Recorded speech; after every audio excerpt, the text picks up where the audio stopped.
बड़े बुजुर्ग समझा कर गए हैं कि जाका गुरु भी अंधला, चेला खरा निरंध, अंधई अंधा ठेलिए दोनों कूप पड़ंत। यदि गुरुजी अंधे हो तो और चेला भी अंधा हो तो दोनों कुएं में ही गिरते हैं। आपको याद होगा जिनपिंग ने हाल ही में ये ऐलान किया था कि उन्हें, आपको याद होगा आजकल जिनपिंग दे दे प्यार दे वाला गाना खूब गा रहे हैं। दरअसल उन्हें चीन की अब ऐसी छवि बनानी है जिसमें दुनिया उन्हें प्यार करे, पर ये छवि बनेगी कैसे? तब चीन ने पाकिस्तान के साथ मिलकर एक बड़ा ऐलान कर दिया है। तो वहीं आपको बता दे जिनपिंग के इस ऐलान में सेंध लगाने के लिए भारत अब जबरदस्त टक्कर दे रहा है। तो वहीं दुनिया भी प्यार की जगह पूरे विरोध में आकर खड़ी हो गई है चीन के। तो वहीं सबसे बड़ी खबर, लद्दाख में चीनी खेमे में मच गई है तबाही। इसके अलावा बहुत कुछ, आइए जानते हैं इन खबरों को विस्तार से। चैनल पर अगर नए हैं तो चैनल को जरूर सब्सक्राइब करें, वीडियो को लाइक और शेयर करना न भूलें।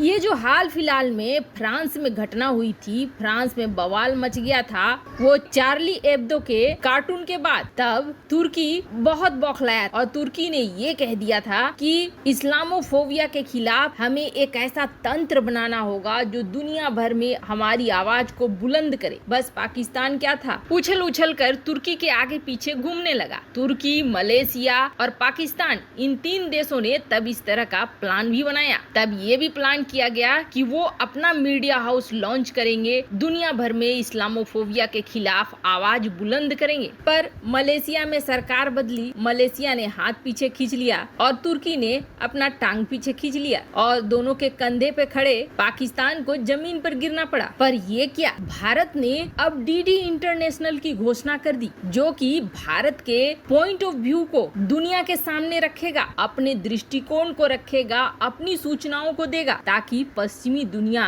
और पश्चिमी दुनिया की मीडिया भारत के बारे में अनाप शनाप न छाप सके। ये छवि बनाने के लिए बहुत बड़ी चीज होती है। मीडिया हाउस में जो छपता है लोग वही पढ़ते हैं और उसी तरह की छवि किसी भी देश के लिए बनती है। अब जिनपिंग को लगने लगा है डर। जिनपिंग को ये लग रहा है कि जिस तरीके से कुकर्म चीन के द्वारा किए जा रहे हैं ये पूरी दुनिया में बदनाम हो रहा है, तो इसको प्यारा कंट्री कैसे बनाया जाए। हालात ये है कि चीन कुछ बोलेगा तो उस पर कोई यकीन ही नहीं करेगा। खुद से बदनाम चीन अपने लिए यश तो कभी कमा नहीं सकता है, फिर क्या किया जाए। तब उसने पाकिस्तान का सहारा लिया है। चीन का कहना है कि हमें एक मीडिया समूह बनाना है जो अल जजीरा और रूस के आरटी नेटवर्क को टक्कर दे। अब इसमें पाकिस्तान का क्या रोल होगा, तो जाहिर सी बात है पाकिस्तान पैसा तो लगा सकता नहीं है, तो उसने ये कहा कि हम जमीन मुहैया करेंगे और चीन के राष्ट्रपति शी जिनपिंग इसमें पैसा लगाएंगे। दुनिया के अनुभवी पत्रकारों और विदेश मामलों के जानकारों को, विशेषज्ञों को रखा जाएगा। कहा तो ये भी जा रहा है कि इस मामले में सारी फॉर्मेलिटीज पूरी भी हो गई है। और इस मीडिया हाउस का ये इस्तेमाल कैसे करेंगे? ये इस्तेमाल करेंगे अपनी बड़ाइयां छापने में, जहां पाकिस्तान कश्मीर मामले को लेकर भारत की बुराई परोसने में और अफगानिस्तान में फिलिस्तीन मामले को लेकर दुनिया भर में भोंपू चलाने में करेगा। तो यही पाकिस्तान चीन की तारीफ छापेगा, ताकि दुनिया चीन की बातों पर भरोसा न करे, लेकिन पाकिस्तान के द्वारा किसी दूसरे देश के द्वारा छापे गए मीडिया पर जरूर ध्यान दे। कुल मिलाकर कहें तो चीन इस चैनल का इस्तेमाल करना चाहता है अपनी छवि को बेहतर बनाने के लिए। पर यहाँ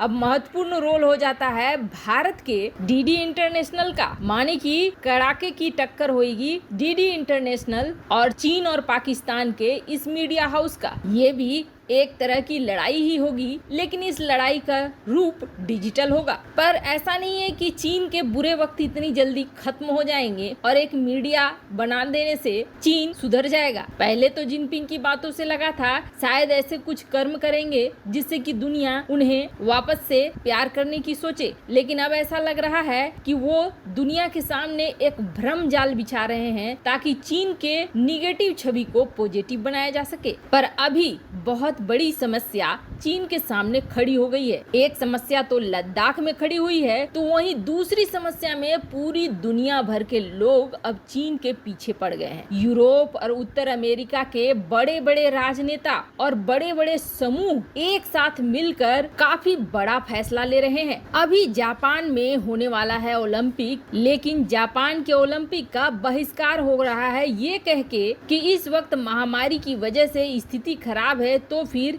क्या लोगों की जान को जोखिम में डालकर इसे कराना उचित होगा। पर अब वही लोग चीन के खिलाफ खड़े हो गए हैं। यूरोप और उत्तरी अमेरिका के देशों के राजनेताओं के समूह ने सोमवार को ये ऐलान किया है कि मानवाधिकार के घोर उल्लंघन होते हैं चीन में, जिसे देखते हुए 2022 में चीन में जो शीतकालीन ओलंपिक का आयोजन किया गया है उसका बहिष्कार कर दिया जाए और जिन जिन देशों को निमंत्रण जाए वो इस ओलंपिक में आने से मना कर दें। अब इस समूह ने ये कहा है कि IOC यानी कि इंटरनेशनल ओलंपिक काउंसिल इस चीज को अनदेखा नहीं कर सकता है जिस तरीके से चीन के हिरासत में लाखों लोग खासकर उइगर, तिब्बती, हांगकांग कष्ट झेल रहे हैं, इसे अनदेखा नहीं किया जा सकता है। अगर दुनिया के देश बीजिंग में होने वाले इस खेल में भाग लेते हैं तो इसका मतलब है कि उइगर लोगों के खिलाफ, तिब्बत लोगों के खिलाफ चीन जो कुछ भी करता है उसका हम समर्थन दे रहे हैं। इसलिए इसको राजनयिक बहिष्कार होने की बहुत जरूरत है। देखो, अगर ऐसा होता है तो ये बहुत ही बड़ा बदनामी का धब्बा होगा चीन के लिए और संभावना ये जताई जा रही है कि ऐसा होगा। तो वहीं दूसरी तरफ लद्दाख में चीनी खेमे में बड़ी तबाही मची है। देखो, भारत और चीन के बीच जो लद्दाख में समस्या चल रही है, फॉरवर्ड लाइन से कुछ सैनिकों को हटा लिया है चीन ने, लेकिन फिर भी 50,000 सैनिक कुछ ही दूरी पर तैनात। लेकिन पूर्वी लद्दाख के इस सेक्टर में जो चीनी सैनिकों की तैनाती की गई है उस खेमे में अब बड़ा बवाल मच गया है। इस बवाल की वजह से चीन के 90% सैनिकों को वापस लाना पड़ा है और उनकी जगह नए लोगों को भेजना पड़ा है। देखो, चीनी सैनिक तो वैसे ही छोटे छोटे बच्चे हैं और जितने नाजुक तरीके से उन्हें पाला पोसा जाता है वो इन कठिन परिस्थितियों का सामना कर ही नहीं सकते हैं। जैसे कड़ाके की ठंड पड़ने लगी, चीनी सैनिकों की हालत खराब होने लगी। अब नौबत ये आ गई कि 90% चीनी सैनिकों को वापस बुलाना पड़ा है और उसकी जगह नए सैनिकों को भेजना पड़ा है। तो वहीं भारत की तुलना करें तो भारत हर 2 साल में 40 से 50% सैनिकों को बदलता है, लेकिन यहाँ चीन की हालत तो 2-3 महीने 6 महीने में ही खराब होने लगी है। लाख चीन ये दम्भ भरता हो कि उसके पास बहुत ही बड़े और बहुत ही अच्छे हथियार है, लेकिन उनके सैनिकों में दम नहीं है, ये तो दिख रहा है। अभी से ही खलबली और तबाही चीनी सैनिकों के खेमे में बढ़ने लगी है। आने वाले वक्त में अगर जंग होता है तो आप सोच लीजिए कि क्या हालात होंगे। वैसे आपको क्या लगता है, चीन में होने वाले ओलंपिक का क्या बहिष्कार पूरी दुनिया को करना चाहिए? क्या इस प्रस्ताव को मानना चाहिए? कमेंट कर अपनी राय जरूर बताएं। जल्द मिलते हैं अगले वीडियो में नई खबर के साथ।